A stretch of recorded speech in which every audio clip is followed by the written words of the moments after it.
ഞാനൊരിക്കലും അങ്ങനെ വിളിച്ചിട്ടില്ല. വിളിച്ചതായിട്ട് ഒരാൾക്കും പറയാൻ കഴിയില്ല. പിന്നെ നമ്മൾ വിളിച്ചില്ലെങ്കിലും എന്നെ അങ്ങനെ വിളിക്കുന്നു എന്നൊരാൾ പറഞ്ഞാൽ എനിക്കൊന്നും പറയാൻ പറ്റില്ല. വിജയിക്കുമല്ലോ, എല്ലാവരും പറയുന്നത് വിജയിക്കുമെന്ന്, ജനങ്ങളൊക്കെ പറയുന്നു, പ്രവർത്തകരും പറയുന്നു. ആലപ്പുഴ ജില്ലയിൽ ഇത്തവണ എങ്ങനെയായിരിക്കും? ഒരു കഴിഞ്ഞ തവണയൊക്കെ ഒരു ഇടത് കോട്ടയായി നിന്നൊരു ഇടമാണ്. അവിടെ ഇത്തവണ എന്ത് മാറ്റം സംഭവിക്കുമെന്നാണ് താങ്കളുടെ ഒരു അനുഭവ പരിചയത്തിൽ തോന്നുന്നത്? കഴിഞ്ഞ 2 തവണയും ഓരോ സീറ്റേ ഉള്ളൂ UDF. അതായത് 2015-ലും 16-ലും, ശരിയല്ലേ? ബാക്കി 8 സീറ്റും. ഇപ്പം അതുണ്ടാവില്ല, വ്യത്യാസം കുറയും. എത്ര കുറയുമെന്നൊന്നും ഇപ്പോൾ നമുക്ക് പറയാൻ പറ്റില്ല. എന്തായാലും കുറയും, മുമ്പോട്ട് പോയില്ല.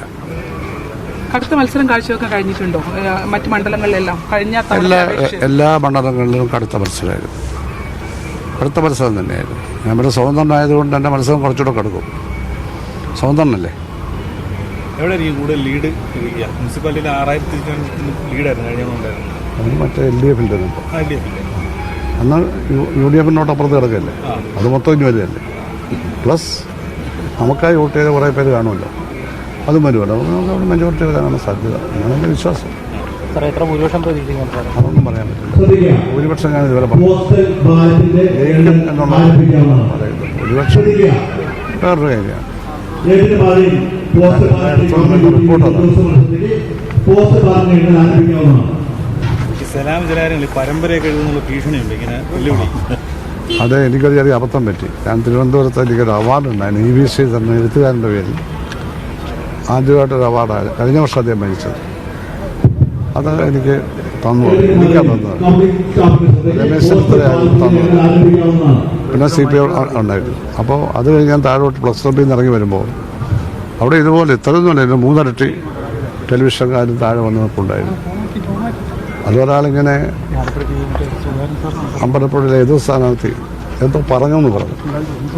ഞാൻ അദ്ദേഹത്തെ വർഗീയവാദിയല്ല, വേറെന്തോ ഒരു മൃഗീയവാദിയാണ്, എന്തുവാണ് എന്തോ പറഞ്ഞു. ഞാൻ വിളിച്ചു എന്ന് പറഞ്ഞു. അപ്പോൾ ഞാനൊരിക്കലും അങ്ങനെ വിളിച്ചിട്ടില്ല. വിളിച്ചതായിട്ട് ഒരാൾക്കും പറയാൻ കഴിയില്ല. പിന്നെ നമ്മൾ വിളിച്ചില്ലെങ്കിലും എന്നെ അങ്ങനെ വിളിക്കുന്നു എന്നൊരാൾ പറഞ്ഞാൽ എനിക്കൊന്നും പറയാൻ പറ്റില്ല. വേറൊന്നും പറയാനില്ല എന്ന് പറഞ്ഞിട്ട് ഞാനിനി പോവുകയും ചെയ്തു. വേറൊന്നും ഞാൻ പറഞ്ഞു. അപ്പോൾ പിന്നെ മാധ്യമങ്ങളെല്ലാം കൂടെ ഇത് സംഭവിക്കുന്ന 1-ാം തീയതി അല്ലേ, 30-ാം തീയതി 1-ാം തീയതി അവധിയല്ലേ, 1-ാം തീയതി മാധ്യമങ്ങൾ, പ്രിൻ്റഡ് മാധ്യമങ്ങളെല്ലാം കൂടി ഇങ്ങനെ അമ്പലപ്പുഴയിൽ പൊരിജീവിത്വമൊക്കെ പ്രവചിച്ചു കിട്ടും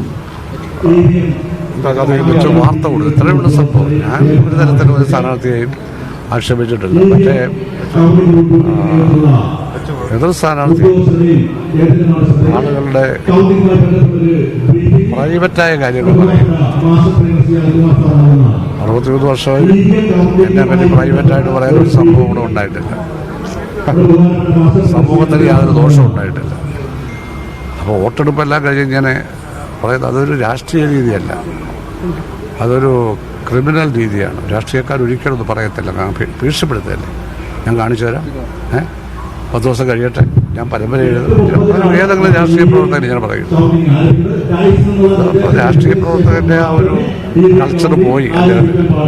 അതേ ഒരു ഭീഷണിക്കാരനും ത്രണ്ട്, ഇൻറ്റിമിഡേഷൻ, അതുപോലെ തന്നെ ഭയപ്പെടുത്തുക, ഡിഫമേഷൻ, ഇതൊക്കെയാണ് ചെയ്തിരിക്കുന്നത്. അപ്പോൾ അത് തെറ്റായ കാര്യമാണെന്ന് മാത്രമല്ല, ജനങ്ങളിൽ നിന്ന് അത്തരക്കാലത്ത് പൂർണ്ണമായിട്ട് ഒറ്റപ്പെടും.